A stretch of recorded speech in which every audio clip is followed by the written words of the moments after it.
বিজেপির রাজ্য সভাপতি পদে নমিনেশন জমা শ্রমিক ভট্টাচার্যের। দিল্লি থেকে জেপি নাড্ডার ফোন শ্রমিককে, সূত্র মারফত এই খবরই সামনে আসছে। রাজ্য সভাপতি পদে নমিনেশন জমা দিতে নির্দেশ। সুকান্ত মজুমদার জানিয়েছেন একটি নামই জমা পড়বে এবং তা শ্রমিক ভট্টাচার্যের। অর্থাৎ এবার বিজেপির 11তম রাজ্য সভাপতি পদ কি পেতে চলেছেন শ্রমিক ভট্টাচার্য, কারণ নমিনেশন জমা দিয়ে দিয়েছেন শ্রমিক ভট্টাচার্য এবং আর কেউ কিন্তু প্রতিদ্বন্দ্বিতা করেনি তার।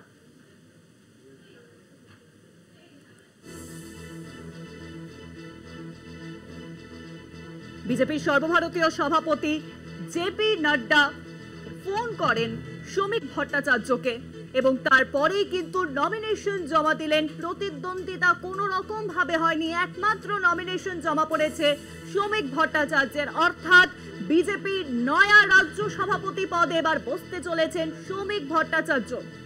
আর বিষয়ে আরো জানবো, সরাসরি রয়েছেন আমাদের বিশেষ প্রতিনিধি অঞ্জন রায়। অঞ্জনদার নমিনেশন জমা দেওয়ার কথা ছিল শ্রমিক ভট্টাচার্যের, তাহলে কি বিজেপির রাজ্য সভাপতি শ্রমিক ভট্টাচার্যই হতে চলেছেন? কারণ আমরা দেখেছিলাম যে অগ্নিমিত্রা পালও কিন্তু তালিকায় উঠে আসছিল তার নাম পর্যন্ত, কিন্তু দেখলাম যে নমিনেশনকে একমাত্র শ্রমিক ভট্টাচার্যই জমা দিলেন। দেখো, এখনো পর্যন্ত যা খবর, এবং 4টে বেজে গেছে, একটাই নমিনেশন জমা পড়েছে।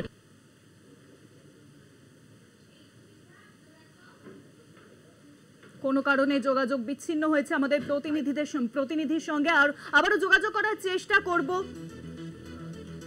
শ্রমিকের কি কামব্যাক, এই খবরই কিন্তু সামনে আসছে, কারণ বিজেপির রাজ্য সভাপতি পদে এবার বসতে চলেছেন কি শ্রমিক ভট্টাচার্য। কারণ ইতিমধ্যে যে সময়সীমা ছিল তার মধ্যে কিন্তু নমিনেশন জমা দেওয়া হয়েছে এবং একমাত্র নমিনেশন জমা দিয়েছেন শ্রমিক ভট্টাচার্য। কোনো রকম প্রতিদ্বন্দ্বিতা হয়নি। 2025-এর বঙ্গ বিজেপির শীর্ষ দায়িত্বের পথে কি এবার শ্রমিক ভট্টাচার্য?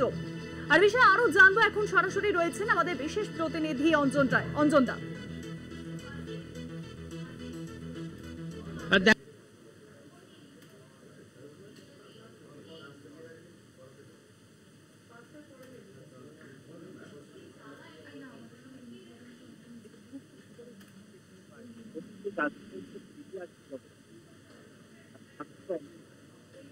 অঞ্জনদা আপনি আমাদের সঙ্গে থাকুন।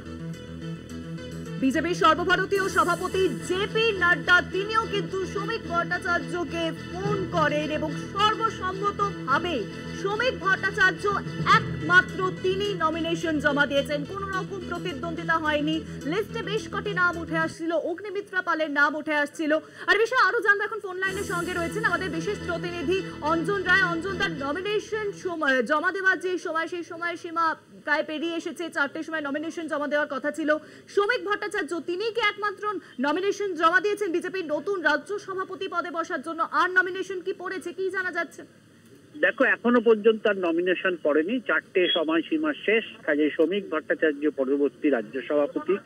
আগামীকাল সায়েন্স সিটির প্রাঙ্গণে আনুষ্ঠানিক ঘোষণা হবে, তাকে সম্বর্ধনা দেওয়া হবে।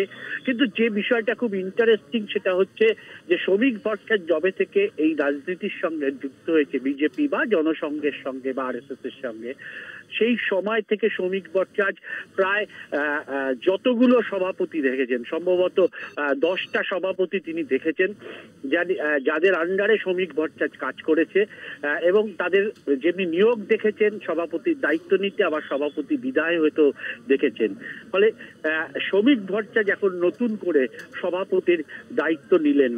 বাংলার রাজনীতিতে কিন্তু এটা একটা বিরল ঘটনা যে এতগুলো সভাপতির আন্ডারে কাজ করে এবং এদের বিদায় দেখে তাদের কাছ থেকে শিখে তিনি বিজেপির দায়িত্ব নিচ্ছেন। নিঃসন্দেহে শ্রমিকের কাছে এটা একটা বিরল ঘটনা এবং অবশ্যই বিজেপির কাছে একটা বিরল ঘটনা। শ্রমিক খুব পরিচিত মুখ, সমস্ত রাজনৈতিক দলের কাছে খুব পরিচিত মুখ, সুবক্তা হিসাবে প্রতিষ্ঠিত।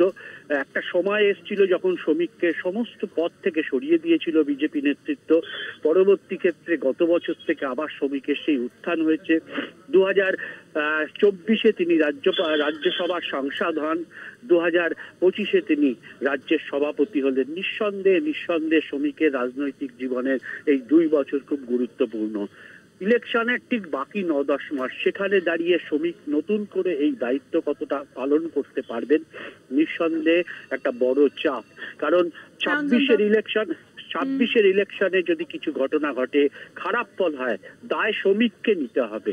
ফলে স্বাভাবিকভাবে এই বাড়তি চাপ নিয়ে কিন্তু শ্রমিককে আগামী 9 মাস নির্বাচনের জন্য ঝাঁপিয়ে পড়তে হবে, যাতে ভালো ফল হয়। অনেক ধন্যবাদ অঞ্জন দা, ফোন লাইনের সঙ্গে ছিলেন আমাদের বিশেষ প্রতিনিধি অঞ্জন রায়।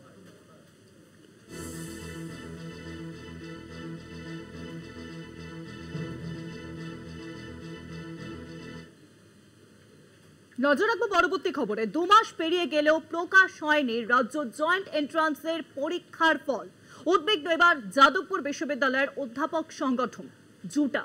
দীর্ঘদিন ফল প্রকাশ না হওয়ায় পড়ুয়ারা ভর্তি না হতে পেরে চলে যাচ্ছে সরকার ও জয়েন্ট এন্ট্রান্স বোর্ডকে ফল প্রকাশ করে ভর্তির আবেদন এবার জুটার। দীর্ঘদিন পরীক্ষা হয়ে গিয়েছে কিন্তু জয়েন্ট এন্ট্রান্সের ফল প্রকাশ হয়নি। 2 মাস পেরিয়ে গেছে, প্রকাশ পায়নি রাজ্য জয়েন্ট এন্ট্রান্সের পরীক্ষার ফল, এবং যার জেরে কিন্তু উদ্বিগ্ন যাদবপুর বিশ্ববিদ্যালয়ের অধ্যাপক সংগঠন জুটা। দীর্ঘদিন ফল প্রকাশ না হওয়ায় পড়ুয়ারা ভর্তি না হতে পেরে চলে যাচ্ছে, এবং যার জেরে সরকার এবং জয়েন্ট এন্ট্রান্সকে এবার ফল প্রকাশের আবেদন করা হচ্ছে যাতে দ্রুতই ভর্তি প্রক্রিয়া শুরু করা যায়। নোটিফিকেশন জারি করা হয়েছে যাদবপুর বিশ্ববিদ্যালয়ের তরফ থেকে। সরকার ও জয়েন্ট এন্ট্রান্স বোর্ডকে ফল প্রকাশ করে ভর্তির আবেদন এবার জুটার। ইতিমধ্যেই নোটিফিকেশন জারি করা হয়েছে যাদবপুর বিশ্ববিদ্যালয়ের তরফে। 2 মাস পেরিয়ে গিয়েছে কিন্তু এখনো পর্যন্ত রাজ্য জয়েন্ট এন্ট্রান্সের ফল প্রকাশ হয়নি, এবং যার জেরেই কিন্তু উদ্বিগ্ন এবার যাদবপুর বিশ্ববিদ্যালয়ের সংগঠন জুটা।